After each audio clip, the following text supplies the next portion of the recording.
that tree. Look at that beautiful, beautiful tree. Laura's dress, Cube Escape. Starting from fucking James Vanderboom. He got married to Mary. He had 3 kids, Emma, Samuel, Albert. Emma conceived through pollination, killed herself because she thought her son fell down the well. Oh, she didn't even know who, she thought her son died, disappeared. But Frank, who was her son, was fallen down the well. We'll get back to Frank later. Ida and Samuel got married. Ida can see the future. She knew that this was this whole fucking thing, but she wanted to be a part of it, or she needed to be a part of it. They had Leonard, who went to war, lost his leg, came back. Albert, the creepy motherfucker, killed Samuel, Ida, Mary, and fucking, yeah, sorry, James drunk the elixir and he died, but the dog lived, and Albert had a baby again through trying this elixir fucking nonsense, who was Rose, and then Rose and Frank, and obviously Frank was stuck down the well. He came out and killed Albert. Frank, Leonard and Rose, 3rd generation after James. They got together, got the timepieces, and they were the final sacrifice. Rose was the one who bore the child. That's why she wasn't taken by the roots, but she was in the clock, but she was the one who bore the child. And you have the child in the dress of Laura's dress. That child was Laura.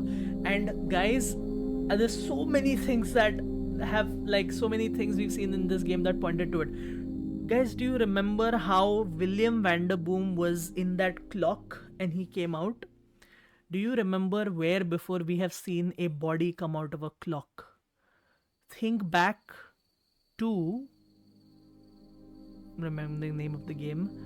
Remember Cube Escape the Mill, where Laura was transported through that clock and came out of it like that. Coincidence? Really motherfucking wasn't a coincidence.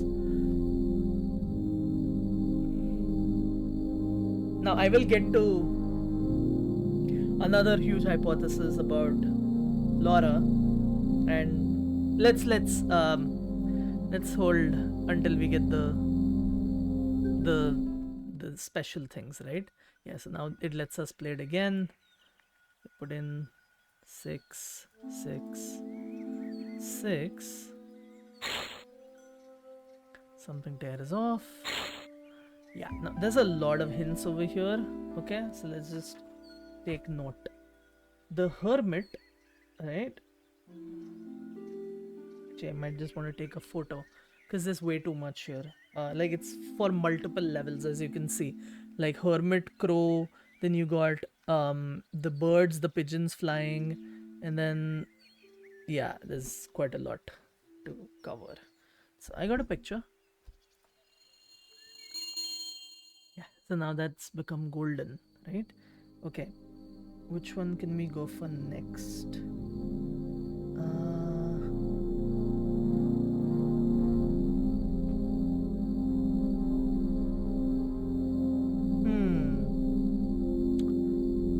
I can go for Emma at this point because I see the flowers, I have to hit them in a certain order. So 3 4 2 4 1, right? 3 4 2 4 1. There you go. Now I think in Mary I have to hit the hands in a certain order. I don't think I have the order yet. So maybe not yet. I'll come back to that. I can do Leonard very quickly, which is this one. Yeah, double striped will go on the extreme left. The circle will go here. The single stripe will go here. Yeah, he's right where he should be. Okay, maybe this is...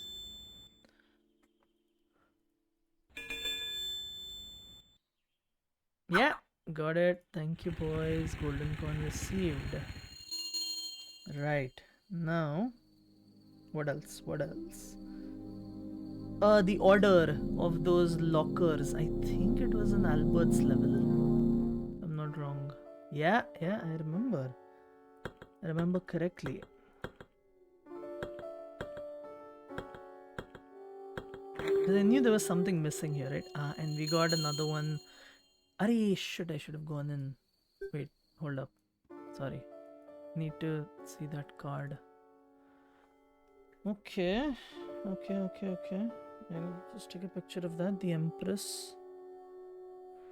Cool. Time to go back. What else can we do? Crow for the Hermit. So that's Frank. I have to just hit like C R O W. Yeah. And I get this. That's the hand one. Right. Sorry. Now the picture time, baby. We know where we've seen a hand like that, don't you? Okay. That's taking us to Mary. This hand over here. It says 1, 2, 3, 4, 5. Thank you. Okay, what's next? Can we do anything else with what we've got? The Wheel of Fortune, it says. I don't know what one that was. Maybe it's showing a clock.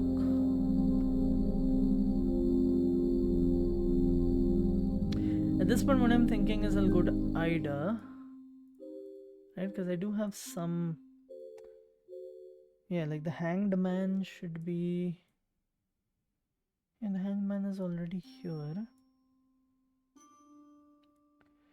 The Queen of Pentacles is not one. The Star should be here. The Hermit gets this one. Death gets the downward one. Yeah, the Empress gets that, so obviously the Devil gets that. Will she give me a coin for this? Yes, she will. Thank you, Ida. Okay. Yeah, we got most of them. We just need one from Frank and Samuel. Rose and Samuel, right? Let's see if we can figure something out for these guys. Is it the clock? I'm pretty sure if I fix the clock at a certain time. Yeah, I think this is just a clock thing. So maybe if I do...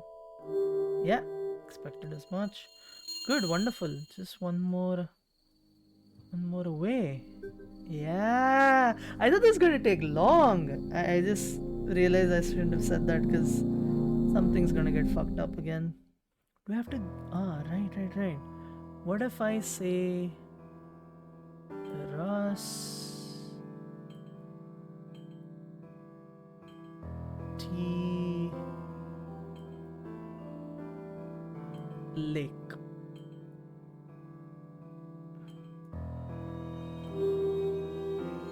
Guys, not only have we got them all, we have unlocked the first, even before James. What happened before James got here? What happened before... shit, I didn't even write that Laura was reborn. I mean, shit. I should write William reborn as Laura. Exclamation marks. Now, even before 1860 spring when James Vanderboom came here,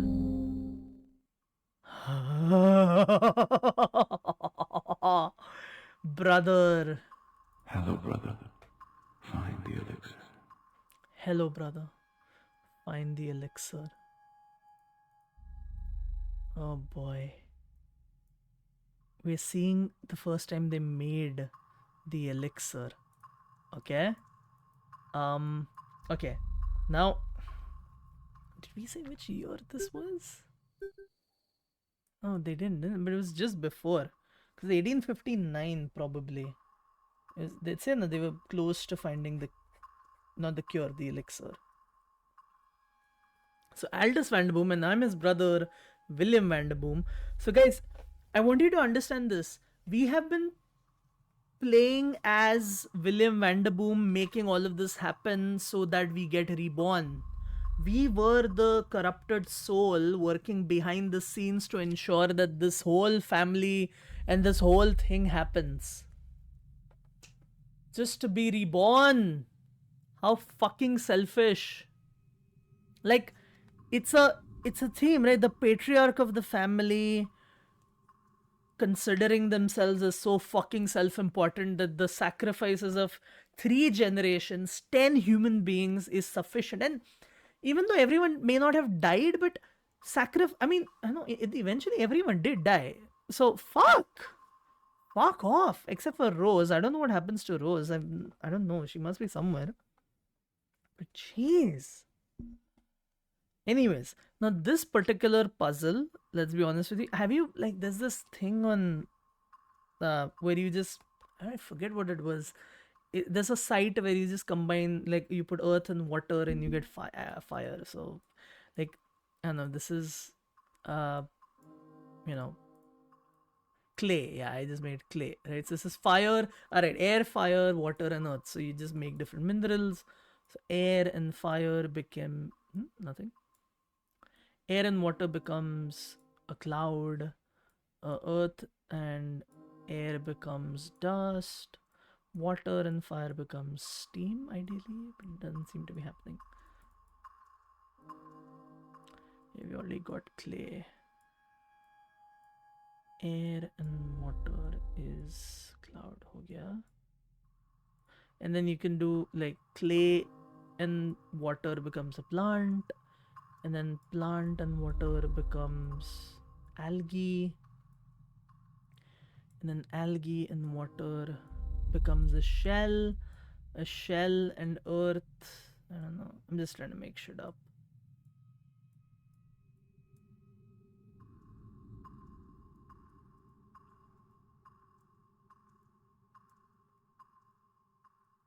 Now we can keep doing this until I, like, just figure something out.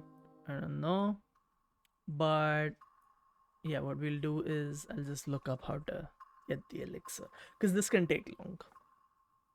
It can take a really long time.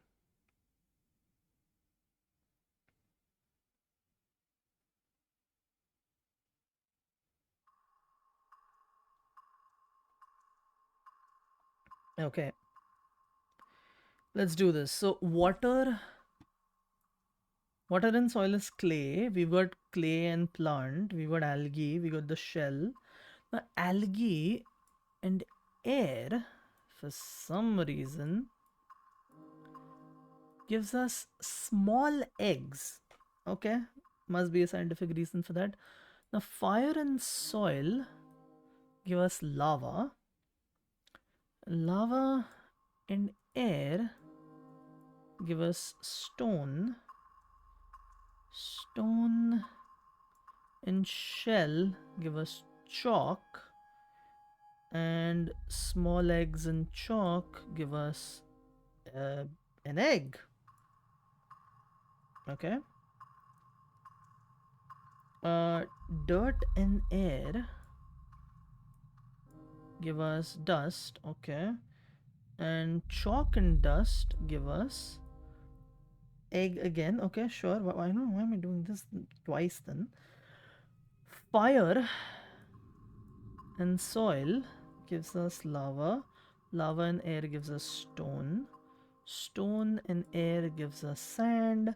Sand and fire gives us glass. Obviously, right. Now can we, like, the glass in the egg? Of course the glass in the egg gives you the elixir, because that's the fucking emblem.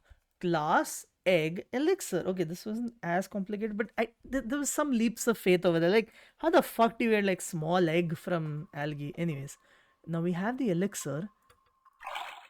You drink first, brother. You drink first, brother. Because if you remember, sorry, I keep moving my mic. If you remember, and this is where it all starts.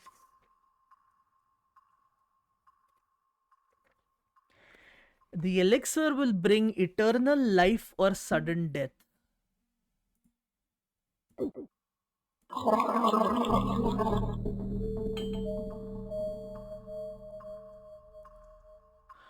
Now, this is what happened. Okay? William Vanderboom consumed the elixir. Sudden death, yes, but he left behind a seed. He left behind a seed. He has died, but he has become a corrupted soul, leaving behind a seed with which he can be reborn. Don't worry. We are always here in our past and future lives.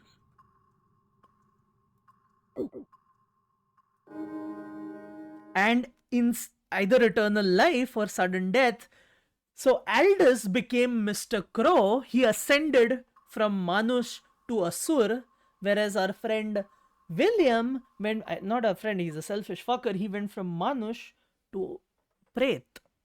And this whole thing has been him coming back from being a Pret to Manush, from being a corrupted soul back to a human in the Samsara wheel, just fucking flowing in the wheel. The crow and his brother. So now, guys, when we saw those three drawings, if you recall, we had the alchemist brothers, and then what we had is the crow and the dead man. This is what it represented. And the dead man, crow obviously was represented as a crow, but not the animal rather than the asur. And the dead man was represented by the spirit, the corrupted soul, the pret. The crow, and who's lying on the ground, William, the dead man, Aldous. So they were the same people. And then on the other side was Samsara. All it said is Samsara. And you saw a lady, which we now know as Rose, holding a baby. This is the circle. This is the cycle that we've followed. They're giving you the seed. So we give Mr. Crow the seed, and he's the one who sends it to James. That's why he's overlooking the kids, saying, so sad, these guys are gonna have a The terrible fate of childhood. Lake lies in the small seed. Better write that down. Fate of Rusty Lake lies in this small seed. I have to leave now. Mr. Owl needs me. Mr. Owl? Who the fuck is Mr. Owl? So that kind of beats my theory of that William might have been Mr. Owl, because now he's like, Mr. Owl needs me. In this life or the next. We will meet again in this life or the next. So he will probably meet Laura.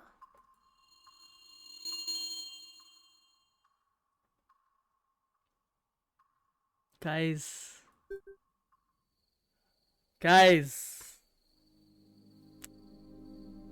I mean, guys, what the fuck?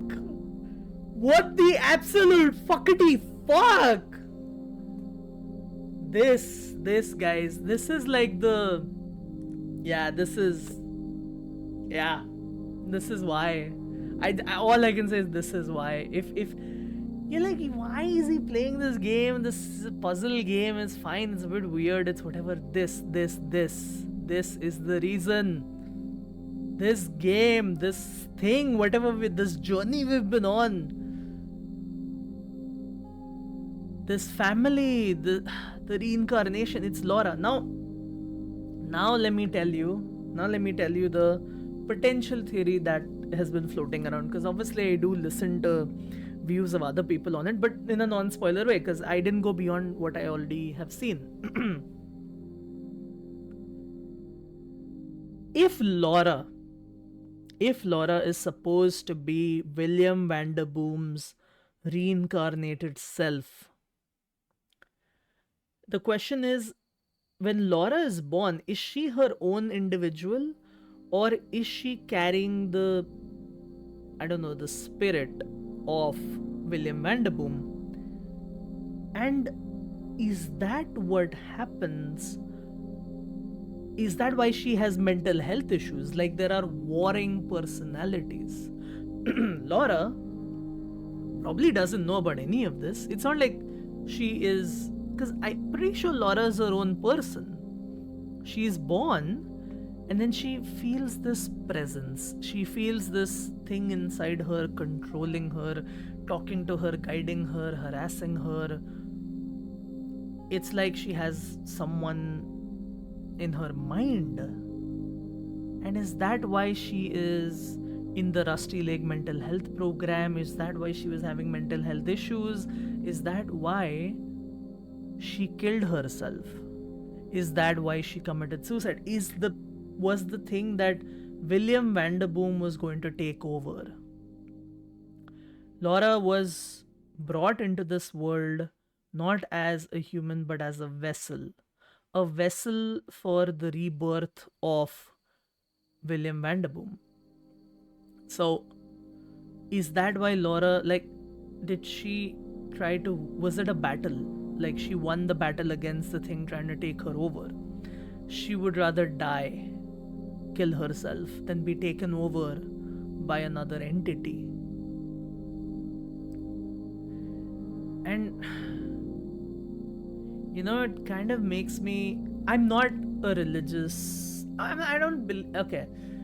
I'm not a religious person, but sometimes it is interesting to just hypothesize this notion that, like, again, it'll be very insulting to the mental health professionals in the community. But again, I'm hypothesizing. I'm not saying that's what it really is, but it's fun to think about sometimes. So, I say fun, but it's like, so what I'm saying is mental health is like the reason people, you know, face these issues or these challenges. And this is what some people will have you believe. Some, you know, I don't know, religious people, or sometimes I don't know, those kind of people, astrologers, or you know, charlatans, will have you believe that this is something of your past life. You know, तुम्हारे पिछले जन्म का, you know, unfulfilled stuff coming to haunt you in the present, you know, times. Balance the substance of my past life. When people face these demons, we say inner demons, right? We say they're facing their own inner demons. The voices in your head sometimes are, is it possible that our past lives, if they happen to be malicious? Because I would categorize William Vanderboom as this, who the fuck did he think he was?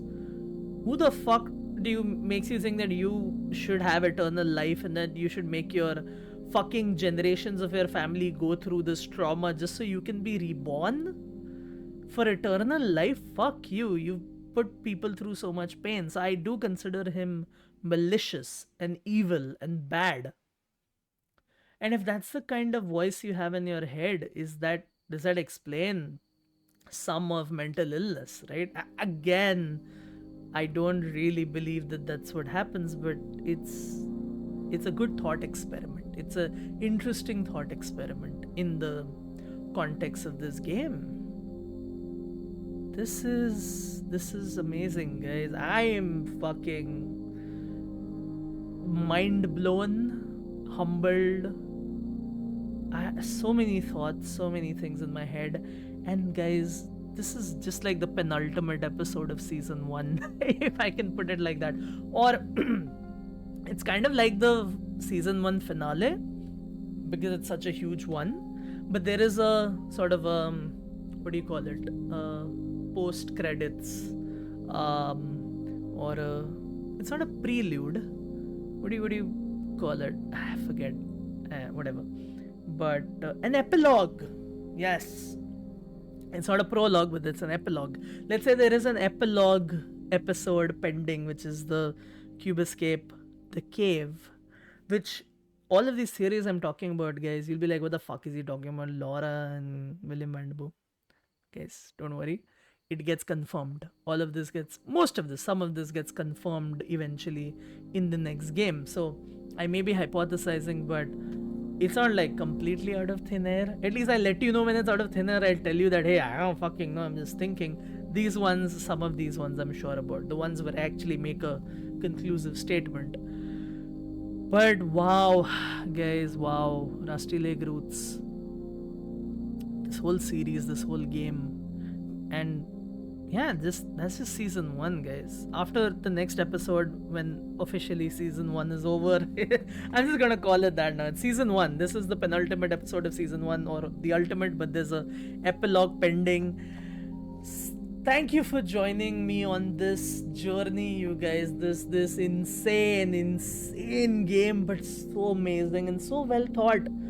Like how they're making everything connect, and how the kind of concepts that they're dealing with, it's not easy to do well, you guys. So yeah, thank you for joining me on this journey, and I will see you next time on the next episode of Rusty Lake's full playthrough, and on the Empath.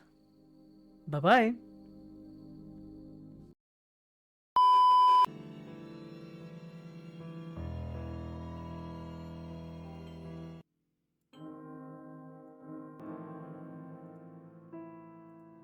My daughter will return to Rusty Lake.